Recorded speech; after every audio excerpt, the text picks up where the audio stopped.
नाशिक लोकशाही news channel आणि रोहिणी ताई भडांके यांच्या संयुक्त विद्यमाने महिला दिनानिमित्त महिलांसाठी विविध कार्यक्रमांचे आयोजन करण्यात आले। या निमित्ताने समाजातील कर्तृत्ववान आणि समाजकार्य करणाऱ्या महिलांना पुरस्कार दिला जाणार आहे। त्याचबरोबर रोहिणीताई आबासाहेब भडांगे आणि आबासाहेब भडांगे यांनी नेहमी समाजकार्यात एक पुढाकार घेतलाय। गोरगरिबांसाठी ते नेहमीच मदत करण्यासाठी सरसावलेत आणि त्यांच्या याच कार्याची दखल नाशिक लोकशाही न्यूजने घेतली। त्यामुळे नाशिक लोकशाही न्यूज आणि रोहिणीताई भडांगे यांच्या संयुक्त विद्यमानाने महिलांसाठी हा पुरस्कार समारंभ आयोजित करण्यात आलाय।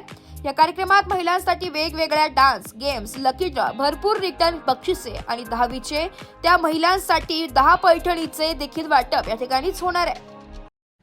नमस्कार, नाशिक लोकशाही न्यूजमध्ये सर्व प्रेक्षकांचे स्वागत। महिलांच्या कार्याचा आणि कर्तृत्वाचा सन्मान करण्यासाठी नाशिक लोकशाही न्यूजतर्फे येत्या 23 तारखेला महिलांचा कर्तृत्वाचा सन्मान आणि महिलांसाठी वेगवेगळ्या कार्यक्रमांचे आयोजन करण्यात आले।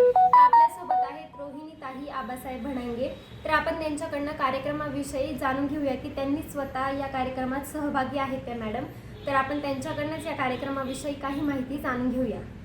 नमस्कार, मी रोहिणी आबासाहेब भडांगे। आमचा नेहमीच समाजकार्यात एक मोठा सहभाग असतो। त्यामुळेच आम्ही महिला दिनानिमित्त आणि नाशिक लोकशाही न्यूजतर्फे महिलांसाठी येत्या 23 तारखेला विविध कार्यक्रमांचे आयोजन केले आहे।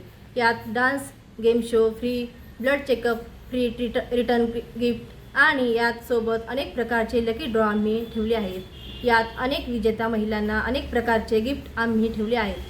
त्याचबरोबर 10 विजेत्या महिलांना 10 पैठण्यांचं वाटप आम्ही करणार आहे। तरीही जास्तीत जास्त महिलांनी या कार्यक्रमाला उपस्थित राहून कार्यक्रमाची शोभा वाढवावी ही सर्वांना माझी आणि आमची नम्र विनंती। ब्युरो रिपोर्ट, नाशिक लोकशाही न्यूज, नाशिक।